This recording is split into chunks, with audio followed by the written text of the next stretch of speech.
നമസ്കാരം. ഗാസയിൽ ആക്രമണം നടത്തുമ്പോൾ ഇസ്രായേൽ സൈന്യം നേരിട്ടിരുന്ന ഏറ്റവും വലിയ പ്രതിസന്ധി ഹമാസ് തീർത്തിരുന്ന ഭൂഗർഭ തുരങ്കങ്ങളായിരുന്നു. എന്നാൽ 150ഓളം ഭൂഗർഭ തുരങ്കങ്ങൾ, അതായത് ഈജിപ്റ്റ് അതിർത്തിയോട് ചേർന്നുള്ള 150ഓളം തുരങ്കങ്ങൾ തങ്ങൾ ഇതിനോടകം തകർത്ത് കഴിഞ്ഞതായി ഇസ്രായേൽ അവകാശപ്പെട്ടു. കഴിഞ്ഞ ദിവസം ഇസ്രായേൽ സൈന്യത്തെ അഭിസംബോധന ചെയ്യവേ പ്രതിരോധ മന്ത്രി യോവ് ഗാലന്റാണ് ഇക്കാര്യം വെളിപ്പെടുത്തിയത്. തങ്ങൾ ഇക്കാര്യത്തിൽ തന്ത്രപ്രധാനമായ വിജയം നേടിയിരിക്കുന്നു എന്നാണ് യോവ് ഗാലന്റ് പറഞ്ഞത്. ഈ തുരങ്കങ്ങൾക്കുള്ളിലാണ് പല ഹമാസ് നേതാക്കളും കുടുംബവുമായി താമസിച്ചിരുന്നത്. ചിലരൊക്കെ ഇവിടെ നിന്ന് ഓടി രക്ഷപ്പെട്ടു കഴിഞ്ഞു. എങ്കിലും ഈ തുരങ്കങ്ങൾ തകർക്കപ്പെട്ടത് ഹമാസിനെ സംബന്ധിച്ച് കനത്ത അടിയാണ് എന്നാണ് ഇപ്പോൾ യോവ് ഗാലന്റ് വ്യക്തമാക്കിയിരിക്കുന്നത്. കാരണം ഈ തുരങ്കങ്ങൾ കേന്ദ്രീകരിച്ച് തന്നെയായിരുന്നു ഇവരുടെ ആയുധ സംഭരണവും മറ്റ് ആക്രമണങ്ങളും ഒക്കെ തന്നെ കേന്ദ്രീകരിച്ചിരുന്നത്. ഏതായാലും 150 തുരങ്കങ്ങൾ തകർക്കുക എന്ന് പറയുന്നത് ചെറിയ കാര്യമല്ല. ഈ തുരങ്കങ്ങൾ നിർമ്മിക്കുന്നതിന് എത്ര വർഷങ്ങളെടുത്തു എന്ന് നമ്മളിവിടെ ചിന്തിക്കേണ്ടി വരും. ഏതായാലും ഈ തുരങ്കങ്ങൾ ഏതാണ്ട് ഇല്ലാതായി തീരുമ്പോഴേക്കും ഹമാസും ഇല്ലാതായി തീരും എന്ന് തന്നെയാണ് ഇസ്രായേൽ സൈന്യം ഇപ്പോൾ പ്രതീക്ഷിക്കുന്നത്. കാരണം ഇനി അവർക്ക് പിടികിട്ടാനുള്ള പ്രധാനപ്പെട്ട ഹമാസ് നേതാവ്, ഹമാസ് തലവനായ യാഹ്യ സിൻവർ തന്നെയാണ്. ഇയാൾ ഇവിടെ ഏതെങ്കിലും വീടുകൾക്കുള്ളിലോ തുരങ്കങ്ങൾക്കുള്ളിലോ കാണും എന്ന വിശ്വാസത്തിൽ തന്നെയാണ് ഇപ്പോഴും ഇസ്രായേൽ സൈന്യം ഈ ഭാഗത്തൊക്കെ തന്നെ തെരച്ചിൽ നടത്തുന്നതും ആക്രമണം നടത്തുന്നതും എല്ലാം തന്നെ.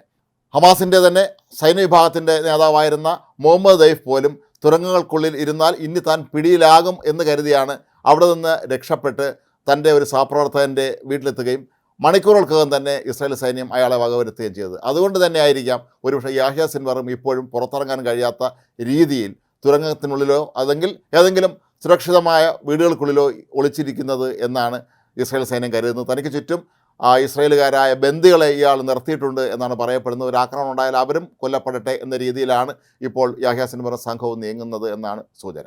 അതിനിടെ കഴിഞ്ഞ ദിവസം ഉണ്ടായ മറ്റൊരു പ്രധാനപ്പെട്ട സംഭവം, ഗാസയിലെ തന്നെ ഒരു സ്കൂളിന് നേർക്ക് ഇസ്രായേൽ സൈന്യം നടത്തിയ ആക്രമണത്തിൽ നിരവധി ഹമാസ് തീവ്രവാദികൾ കൊല്ലപ്പെട്ടിട്ടുണ്ട്.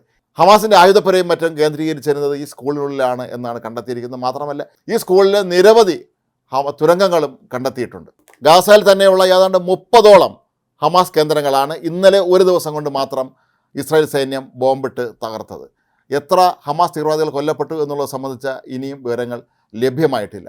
ഏതായാലും ഇപ്പോൾ ഹമാസ് നേതാക്കളെ സംബന്ധിച്ച് ഇത് അവരുടെ സംഘടനയുടെ അവസാന കാലഘട്ടമാണെന്ന് നന്നായിട്ട് അറിയാം. അതുകൊണ്ട് തന്നെയായിരിക്കാം പലരും ഇപ്പോൾ അവിടെ നിന്ന് ഓടി രക്ഷപ്പെടുന്നത്. മറ്റു ചിലരാകട്ടെ ഇനി രക്ഷപ്പെടാൻ യാതൊരു മാർഗവുമില്ലാതെ ഒടുവിൽ ഇസ്രായേൽ സൈന്യത്തിൻ്റെ ആക്രമണത്തിൽ കൊല്ലപ്പെടുന്നത്. കഴിഞ്ഞ ദിവസം അമേരിക്കൻ വിദേശകാര്യ സെക്രട്ടറി ആന്റണി ബ്ലിങ്കൻ ഇസ്രായേൽ സന്ദർശിച്ചപ്പോൾ തന്നെ ബ്ലിങ്കൻ വളരെ കൃത്യമായ നിർദ്ദേശങ്ങൾ നൽകിയിരുന്നു. ഹമാസ് ഒത്തുതീർപ്പ് വ്യവസ്ഥയിലെ കാര്യങ്ങൾ അനുസരിക്കണം എന്ന് പറഞ്ഞത് ഒരു കാരണവശാലും അംഗീകരിക്കില്ല എന്ന് ഹമാസ് നേതൃത്വം വ്യക്തമാക്കിയതോടുകൂടി തന്നെ ഇനി അങ്ങോട്ട് ഹമാസിൻ്റെ അന്ത്യദിനങ്ങളായിരിക്കും എന്ന് എല്ലാവരും കണക്ക് കൂട്ടുന്നുണ്ട്. ഏതായാലും തുരങ്കങ്ങൾ തകർക്കുകയും ഹമാസിൻ്റെ പ്രധാന സങ്കേതങ്ങളൊക്കെ തന്നെ ബോംബിട്ട് തകർക്കുകയും ചെയ്തതോടുകൂടി ഇപ്പോൾ ഹമാസ് നെട്ടോട്ടത്തിലാണ് എന്നുള്ളതാണ് ഇതിൻ്റെ പരമാർത്ഥം. അവരുടെ പരമോന്നത നേതാവായ യാഹ്യ സിൻവറിന് പോലും വെളിയിറങ്ങാനോ നാട്ടുകാരെ കാണാനോ അതല്ലെങ്കിൽ ഏതെങ്കിലും സന്ദേശങ്ങൾ നൽകാനോ ഒന്നും തന്നെ കഴിയാത്ത അവസ്ഥയിലാണ്. അതേസമയം അമേരിക്കയാകട്ടെ അവരുടെ ഏറ്റവും പ്രധാനപ്പെട്ട കപ്പൽപ്പട ഇപ്പോൾ ഗൾഫ് മേഖലയിലേക്ക് അയച്ചു കഴിഞ്ഞിട്ടുണ്ട്. അവർ അവിടെ കേന്ദ്രീകരിച്ച് പ്രവർത്തനവും ആരംഭിച്ചിട്ടുണ്ട്. അമേരിക്കൻ നാവികസേനയുടെ ഏറ്റവും പ്രധാനപ്പെട്ട വിമാനവാഹിനി കപ്പലായ എബ്രഹാം ലിങ്കൺ ഗൾഫ് മേഖലയിൽ എത്തിക്കഴിഞ്ഞു. ഇതൊരു വിമാനവാഹിനി കപ്പൽ എന്ന നിലയിൽ ഏത് നിമിഷം വേണമെങ്കിലും ഇറാൻ ഉൾപ്പെടെയുള്ള രാജ്യങ്ങളിലേക്ക് മിസൈൽ അയക്കാനുള്ള എല്ലാവിധ സംവിധാനങ്ങളും ഈ കപ്പലിനുണ്ട്. അതുകൊണ്ട് തന്നെ നേരത്തെ പലവട്ടം ഇറാൻ ഇസ്രായേലിനോട് യുദ്ധം ചെയ്യുമെന്ന് പ്രഖ്യാപിച്ചിട്ടും 3 ആഴ്ച പിന്നിടുകയാണ് അവരുടെ പ്രഖ്യാപനം വന്നിട്ട്. പക്ഷേ ഇപ്പോഴും അവർ യുദ്ധം ചെയ്യാൻ ധൈര്യം കാട്ടിയിട്ടില്ല. അതിനർത്ഥം യുദ്ധത്തിന് ഇറങ്ങിയാൽ തകരും എന്നുള്ളതാണ്. മാത്രവുമല്ല തങ്ങളുടെ പ്രോക്സി സംഘടനകളായ തങ്ങൾ അത് ഊട്ടി വളർത്തിയ സംഘടനകളായ ഹമാസും ഹിസ്ബുള്ളയും ഒക്കെ തന്നെ ഇപ്പോൾ ആകെ തകർന്ന് തരിപ്പണമായൊരവസ്ഥയിൽ ഇനി അങ്ങോട്ട് ഇറാനും യുദ്ധം ചെയ്യാൻ കഴിയാത്ത ഒരവസ്ഥയിലേക്ക് കാര്യങ്ങൾ കൊണ്ടുചെന്നെത്തിച്ചിരിക്കുന്നു. ഏതായാലും ഇക്കാര്യത്തിൽ അമേരിക്കയുടെ ഇടപെടൽ വളരെ ശക്തമായിരുന്നു. അമേരിക്കയുടെ വിദേശകാര്യ സെക്രട്ടറി തന്നെ കഴിഞ്ഞ ഒക്ടോബർ 7 ശേഷം നിരവധി തവണയാണ് ഇസ്രായേൽ സന്ദർശിച്ചത് സംബന്ധിച്ച ചർച്ചകൾ നടത്തിയത്. ഒരു യുദ്ധം ഒഴിവാക്കാൻ, ഏറ്റുമുട്ടൽ ഒഴിവാക്കാൻ പരമാവധി കാര്യങ്ങൾ ചെയ്യണമെന്ന് അമേരിക്ക ആവശ്യപ്പെട്ടിരുന്നുവെങ്കിലും ഹമാസ് അതെല്ലാം തള്ളിക്കളയുകയായിരുന്നു. ഒരുപക്ഷെ അവർക്ക് ഇറാനെ അനുസരിക്കാതിരിക്കാൻ കഴിയില്ല എന്നുള്ളത് തന്നെയായിരിക്കാം ഇതിൻ്റെ പ്രധാനപ്പെട്ട കാരണങ്ങളിലൊന്ന്.